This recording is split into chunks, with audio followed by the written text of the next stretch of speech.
The kitchen clock ticks too loudly, each second a reminder of the silence that settled between my son and me.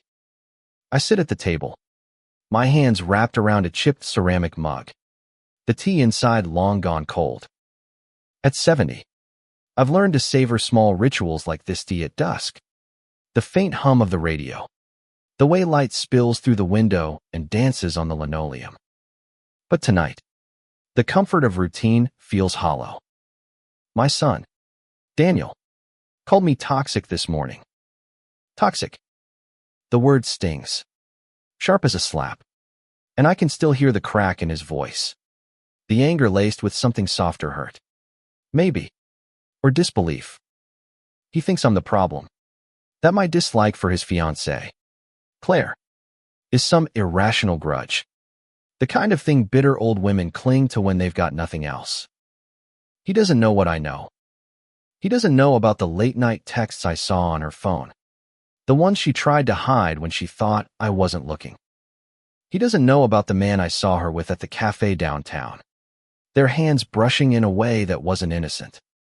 And he certainly doesn't know about the letter I found, tucked in the pocket of her coat, written in a stranger's hand, promising things no engaged woman should entertain.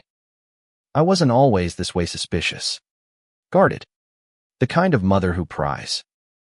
Time does that to you. It sharpens your edges, makes you see shadows where you once saw light. I raised Daniel alone after his father left when he was 6. 30 years of scraped knees, late-night fevers, and quiet triumph science fairs. Graduations. The day he got his first job. I was there for all of it, stitching together a life for us out of grit and love. And now, at 36, he's built a world of his own, one where Claire is the sun and I'm just a storm cloud passing through. The first time I met Claire, I wanted to like her. Really, I did. She was all charm, bright smile, quick laugh, the kind of woman who could make a room feel warmer just by walking in. Daniel was smitten, his eyes following her like she was the answer to every question he'd ever asked. But something about her felt too polished, too perfect, like a rehearsed performance. I tried to brush it off, told myself it was just my age, my cynicism. But then I started noticing things. The way she'd changed the subject when I asked about her past. The way her smile never quite reached her eyes when she looked at me. And then, 3 months ago, I saw the truth. It was a Tuesday, unremarkable except for the rain that soaked the city. I'd gone to the cafe on Maple Street, the one Daniel and I used to visit when he was a boy, to pick up a coffee and escape the house.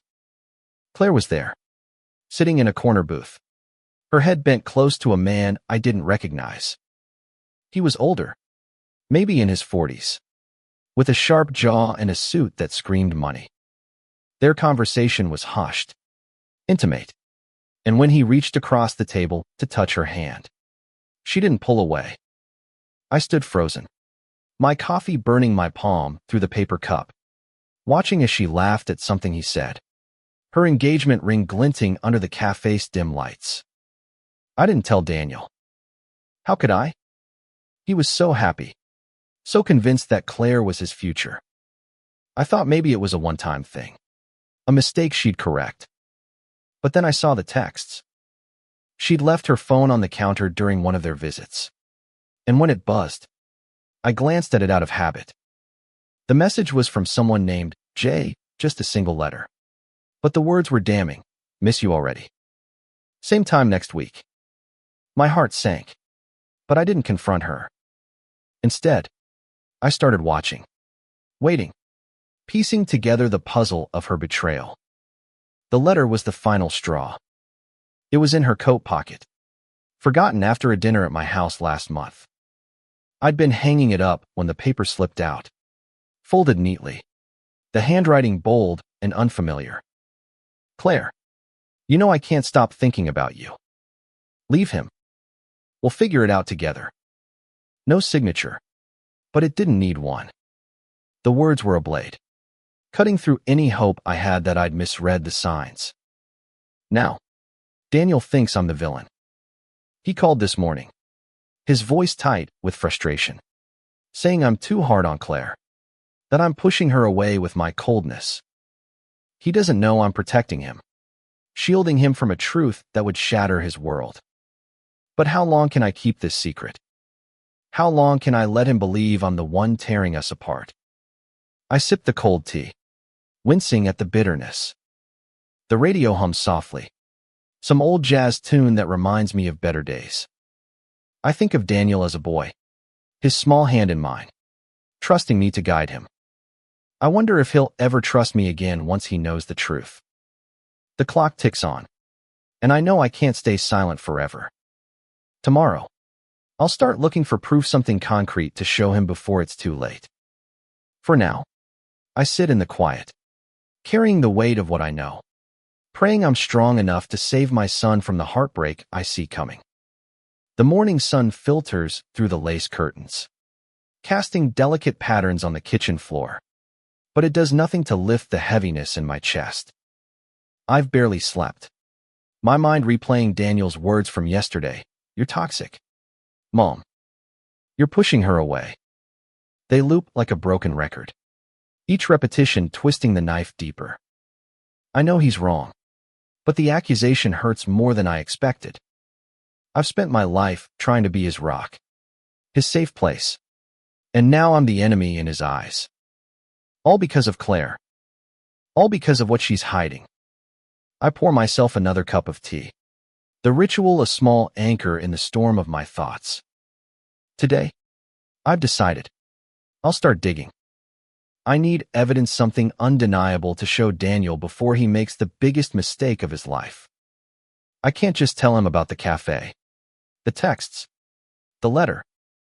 He'll dismiss it as my imagination, my overprotective nature. He's too blinded by love to see Claire for who she is. I need proof that will open his eyes, even if it breaks his heart. The first step is her phone. I know it's wrong, invasive, but I'm past caring about ethics. This is about saving my son. Claire and Daniel are coming over for dinner tonight, a weekly tradition I've come to dread. She's always so careful, so composed, but she's bound to slip up eventually. Maybe she'll leave her phone unattended again. Maybe I'll find something more than a fleeting text from Jay. I set the tea down and start planning, my hands trembling slightly, not from fear, but from determination. When they arrive, the air feels charged, like the moment before a storm breaks. Daniel is quieter than usual, his smile strained, and I wonder if he's still angry about our fight. Claire, though, is her usual self, radiant, charming, her laughter filling the room like music. She compliments the roast I've made, asks about my garden, and for a moment, I almost believe she's genuine. Almost. But then I catch her glancing at her phone, her fingers hovering over the screen before she tucks it away. My pulse quickens. That's my chance. Dinner passes in a blur of small talk and forced smiles. Daniel barely looks at me, his attention fixed on Claire, who plays her part perfectly. When we clear the table, I offer to take her coat to the hall closet, hoping to check the pockets again. Nothing. No letter. No stray receipt. No clue. Disappointment gnaws at me, but I don't give up. As we move to the living room for coffee, I notice Claire's purse on the counter, her phone peeking out from the side pocket. My heart races. This is it. I wait until they're both distracted, Daniel telling a story about work, Claire nodding along, and slip into the kitchen. My hands shake as I pick up her phone, the screen locked with a passcode I don't know. I try her birthday, then Daniel's, but nothing works. Frustration bubbles up, but I can't give up now. I glance at the living room, making sure they're still occupied, and try one last combination, 1234. The screen unlocks.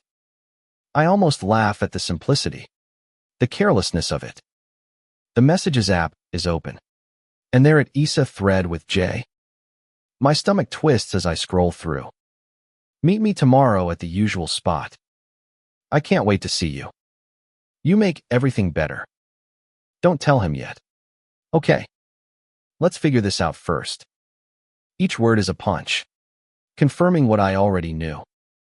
I take a quick photo with my own phone, my hands clumsy with adrenaline, and lock her phone again, placing it back exactly as I found it. My chest feels tight, like I can't breathe properly.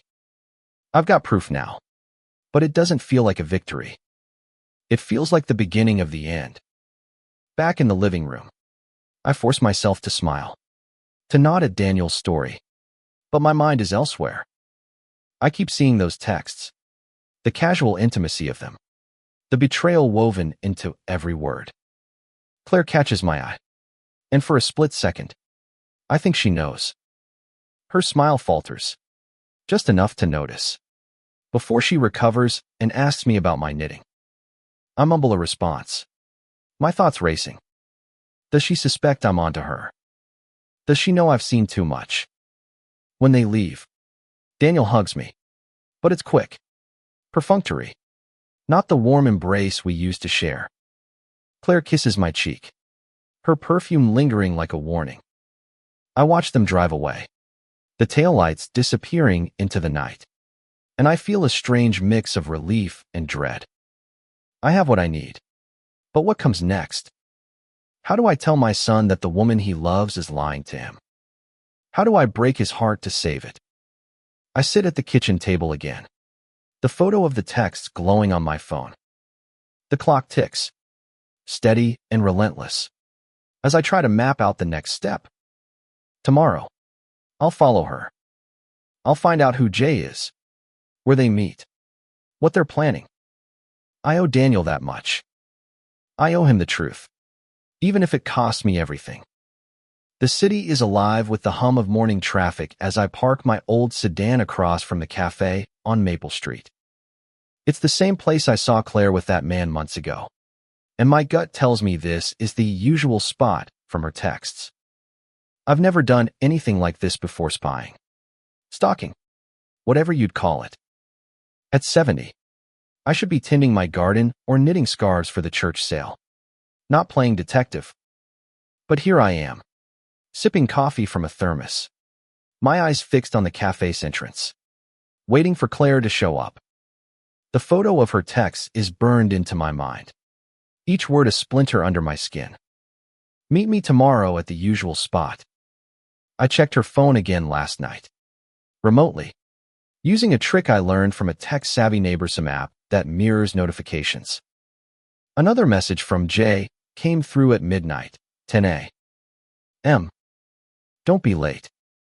So here I am, heart pounding, feeling like a criminal in my own life. I tell myself it's for Daniel, for his future, but part of me wonders if I'm doing this to prove I'm not the toxic one, not the villain he thinks I am. At 9:58, Claire appears, her blonde hair catching the sunlight as she steps out of a cab. She's dressed casually, jeans, a white sweater, sunglasses perched on her head, but there's a nervous energy to her movements. A quick glance over her shoulder as she enters the cafe. I sink lower in my seat, my hands gripping the steering wheel. A minute later, he arrives. The same man from before, still sharp in a tailored suit, his stride confident, almost arrogant. My breath catches as I watch them through the cafe window, sitting close, their heads bent together like conspirators. I can't hear what they're saying, but their body language tells me enough. The way he leans in, the way she touches his arm, it's intimate, familiar, nothing like the polite distance you'd expect from a friend. I pull out my phone and start recording, zooming in as best I can through the glass. It's not perfect, but it's something proof that this isn't just a coffee date. My hands shake as I stop the video, my heart heavy with the weight of what I'm doing. This will destroy Daniel, but letting him marry her would be worse. I stay for an hour, watching as they laugh, then argue, then laugh again. At one point, Claire's face softens, and she reaches for his hand, holding it longer than she should. I feel a pang of something I can't name: anger, sadness, maybe both. I think of Daniel, how he looked at her last night, his eyes full of love, oblivious to the truth sitting across from him. I want to storm in, confront her, demand answers, but I know that won't help. Daniel won't believe me without something undeniable, something he can't dismiss as my meddling. When they leave, I follow them, keeping my distance as they walk down the street. They stop at a park, sitting on a bench under a sprawling oak tree. I park nearby, pretending to read a newspaper, my eyes darting to them every few seconds. They're talking intently now, their faces serious. At one point, Claire pulls out her phone, shows him something, and he nods, his expression unreadable. I wish I could get closer, hear what they're saying, but I'm already pushing my luck. As they part ways, the man pulls her into a quick embrace, and I snap a photo, my heart sinking. It's not just an affair, it's a plan, a secret life she's building behind Daniel's back. I drive home, my mind racing, trying to piece together what I've seen. Who is this man? What does he mean to her? And how do I tell Daniel without losing him forever? Back at home, I upload the video and photos to my laptop, staring at the evidence I've gathered. It feels like a betrayal of my own, invading her privacy, spying on her life, but I remind myself it's for Daniel. I can't let him walk into a marriage built on lies. I think about calling him, showing him everything right now, but something stops me. I need more. I need to know who Jay is, what he's offering her, why she's risking everything. I spend the afternoon digging online, searching for any trace of the man in the suit. I don't have much to go on, just his face, his approximate age, the way he carries himself. I try social media, local business pages, even news articles, but nothing matches. Frustration builds, but I don't give up. I find a photo of Claire from Daniel's social media, one where she's tagged at a charity event last year.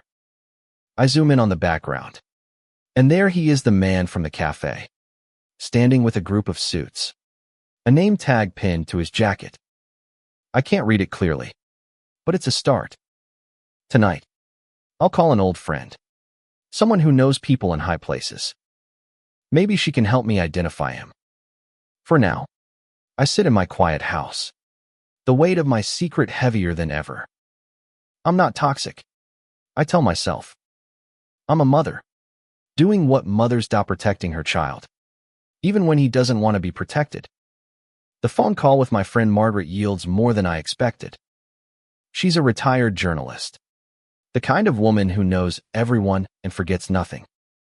I send her the blurry photo from the charity event, and within hours, she texts me a name: James Whitaker. A businessman, mid-40s, married, with a reputation for charm and a trail of questionable deals. Margaret doesn't know much about his personal life, but she promises to dig deeper. It's enough to keep me going, enough to confirm that Jay is real, not a figment of my imagination. I sit at my desk, the laptop screen glowing with James Whitaker's LinkedIn profile. His photo matches the man from the cafe, same sharp jaw, same confident smile. He's a partner at a consulting firm, the kind of man who moves in circles Claire would be drawn to: polished, powerful, dangerous. I wonder what she sees in him that she doesn't see in Daniel.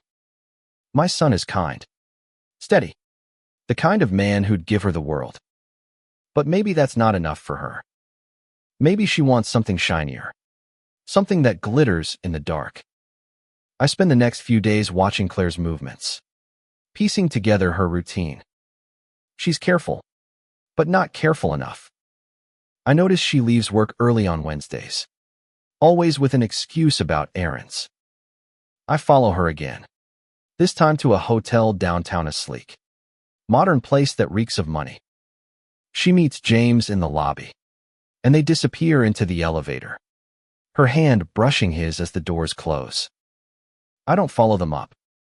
I don't need to. The image is seared into my mind. Another piece of the puzzle I'm building for Daniel. The guilt is starting to creep in. Though, not for spying on Claire, she doesn't deserve my remorse, but for what this will do to my son. I think about him as a boy. How he'd cry when he thought I was upset with him. How he'd cling to me during thunderstorms. He's not that boy anymore. But he's still my child. Still the center of my world. I wonder if he'll hate me for this. If he'll see my actions as betrayal rather than love. The thought keeps me awake at night, staring at the ceiling, the clock ticking in the darkness. I decide to confront Claire before I tell Daniel. Maybe there's a chance she'll come clean. End things with James. Spare my son the pain of finding out this way. I know it's a long shot, but I have to try. I invite her over for tea. Just the two of us. Under the pretense of mending things between us. She agrees. Her voice bright and unsuspecting over the phone. When she arrives, she's all smiles, carrying a bouquet of daisies as a peace offering. I take them, my hand steady, my resolve unshaken. We sit in the living room, the air thick with unspoken tension. I pour the tea, my movements deliberate, and start with small talk: her job, the wedding plans, the weather.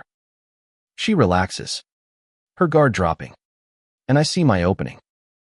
Claire, I say, my voice calm but firm. I know about James. Her smile freezes, her eyes widening for a fraction of a second before she recovers. She laughs, a nervous sound, and asks what I mean. I don't back down. I tell her about the cafe, the texts, the hotel. I don't mention the video or photos, keeping those as my ace in case she lies. She denies it at first, her words tumbling out too fast, too polished. She says James is a colleague, a mentor, nothing more. But I see the panic in her eyes, the way her hands twist in her lap. I press harder, my voice low, almost gentle. Claire, I'm giving you a chance to tell Daniel the truth before I do. That's when she breaks. Not into tears, but into anger. She calls me nosy, obsessive, says I'm trying to ruin her life. Her voice rises, sharp and cutting, but I don't flinch. I've faced worse than her wrath. She leaves in a huff, slamming the door behind her, and I'm left with the echo of her words. You're ruining everything. Maybe I am, but I'm not the one cheating, lying, breaking my son's heart. I sit in the silence, the daisies wilting on the table, and realize there's no turning back now. Claire won't confess too deep in her own deception. It's up to me to tell Daniel, to show him the truth, even if it costs me his love.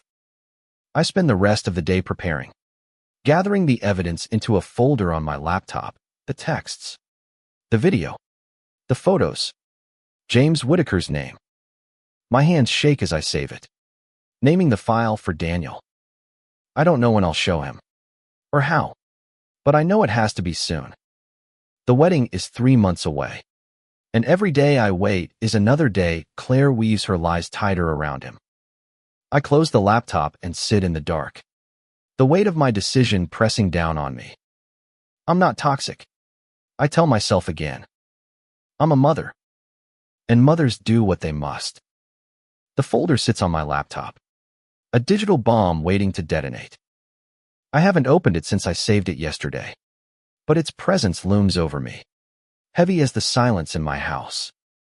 I know I have to tell Daniel, but the thought of his face is hurt. His disbelief makes my stomach churn.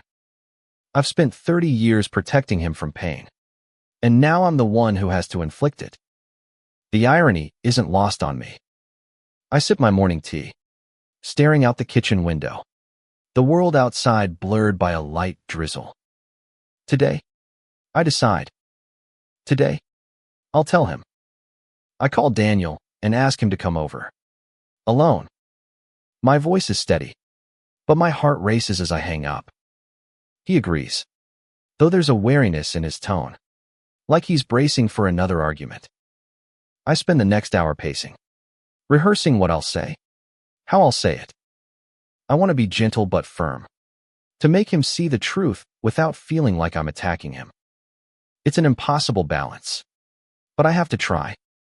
When he arrives, he looks tired, his shoulders slumped, his eyes avoiding mine. We sit in the living room, the same place where I confronted Claire, and the air feels just as heavy. I start softly, telling him I love him, that everything I've ever done has been for him. He nods, but there's a distance in his gaze, a wall I'm not sure I can break through. I take a deep breath and open the laptop, pulling up the folder. Daniel, I say, my voice trembling now. There's something you need to see. I show him the texts first, the photo I took of Claire's phone. His face goes pale, but he doesn't speak, just stares at the screen. Then the video, shaky but clear, of Claire and James in the cafe, their hands touching, their smiles too intimate. Finally, the photos, the park, the hotel, the embrace. I tell him about James Whitaker, about the letter, about everything I've seen. My words come out in a rush, like I'm afraid I'll lose my nerve if I slow down. When I finish, the silence is deafening. Daniel doesn't look at me. His eyes are fixed on the laptop, his jaw tight, his hands clenched in his lap. Why didn't you tell me sooner? He asks finally, his voice low, almost a whisper. I start to explain how I wanted to be sure, how I didn't want to hurt him, but he cuts me off. You spied on her, Mom. You went through her phone, followed her. That's not normal. His words sting, but I don't defend myself. I can't. He's right, in a way, but I'd do it again if it meant saving him. He stands, pacing the room, his anger building. You always hated her, he says, his voice rising. You never gave her a chance. And now you're trying to ruin everything with this conspiracy. I try to stay calm, to remind him that I'm not the one lying. But he's not listening. He's caught in a storm of his own, torn between love and doubt. And I'm the lightning rod for his pain. He grabs his coat and heads for the door, pausing just long enough to say, I need to talk to her. I need to hear it from her. He's gone before I can stop him, the door slamming behind him. I sit there, stunned, the laptop still open, the evidence glaring at me. I thought showing him the truth would bring us closer, that he'd see I was trying to protect him. Instead, I've driven him away, maybe for good. The house feels emptier than ever, the silence suffocating. I wonder if I've made a terrible mistake, if my need to protect him has cost me the only thing that matters is trust. Hours pass, and I don't hear from him. I try calling, but it goes to voicemail. I text, but there's no response. Panic sets in, mingling with guilt and fear. What if he confronts Claire and she lies her way out of it? What if he believes her over me? I think about driving to his apartment, but I know that would only make things worse. All I can do is wait, and waiting has never felt so unbearable. Late that night, my phone buzzes. It's a text from Daniel. We need to talk. Tomorrow. My heart leaps, then sinks. His words are cold, clipped, giving nothing away. I don't know what he's thinking, what Claire told him, or what he believes. I reply with a simple okay, my hands shaking as I type. I don't sleep that night, my mind racing with possibilities, each one worse than the last. I've done what I thought was right, but at what cost? I pray that tomorrow will bring clarity, that Daniel will see the truth, that we can find a way back to each other. But deep down, I'm terrified that I've lost him forever. Morning comes too slowly, the hours dragging through a sleepless night. I sit at the kitchen table, The same chipped mug in my hands. The tea untouched. Daniel's text, "We need to talk." Tomorrow hangs over me like a storm cloud.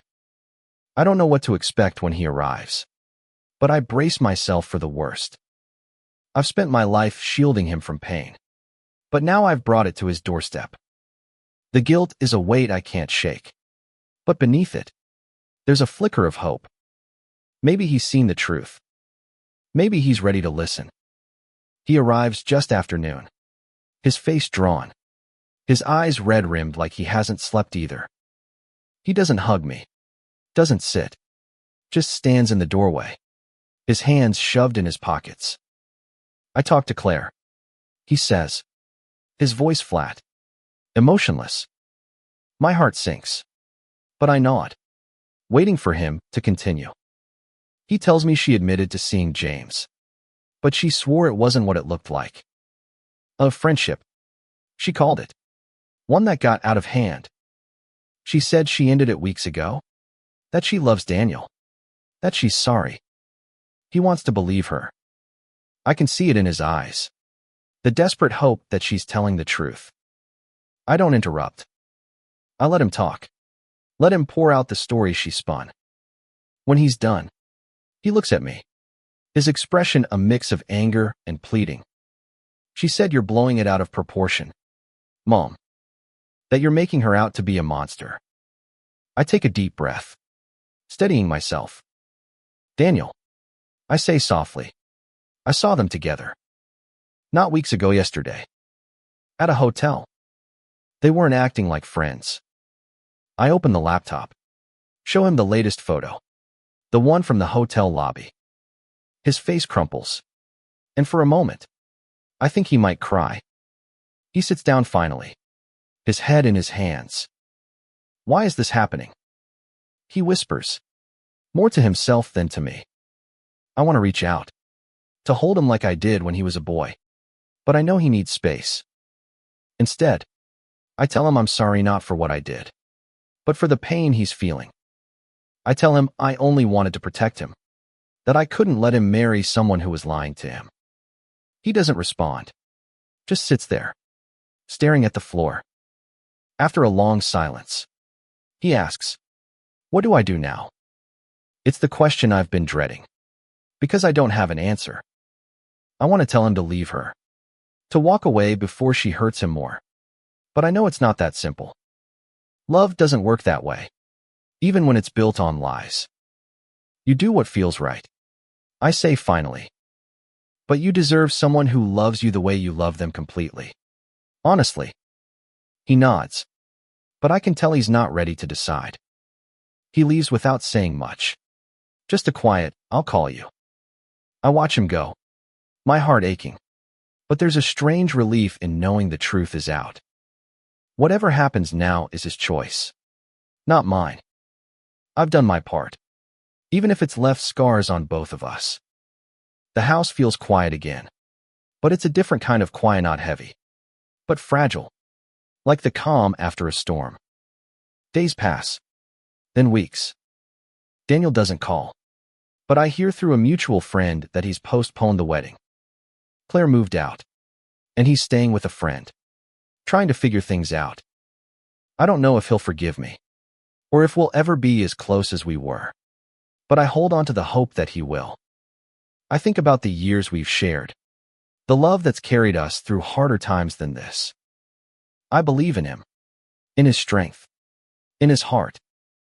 I sit at my kitchen table, the mug warm in my hands this time, the tea steaming. The clock ticks, steady and familiar, and I let myself imagine a future where Daniel is happy again, where he finds someone who loves him the way he deserves. I don't know if I'll be part of that future, but I know I've given him the chance to find it. That's enough, I tell myself. For a mother, it has to be. As the sun sets, casting golden light through the window, I feel a quiet resolve settle over me. I'm not toxic. I'm not the villain.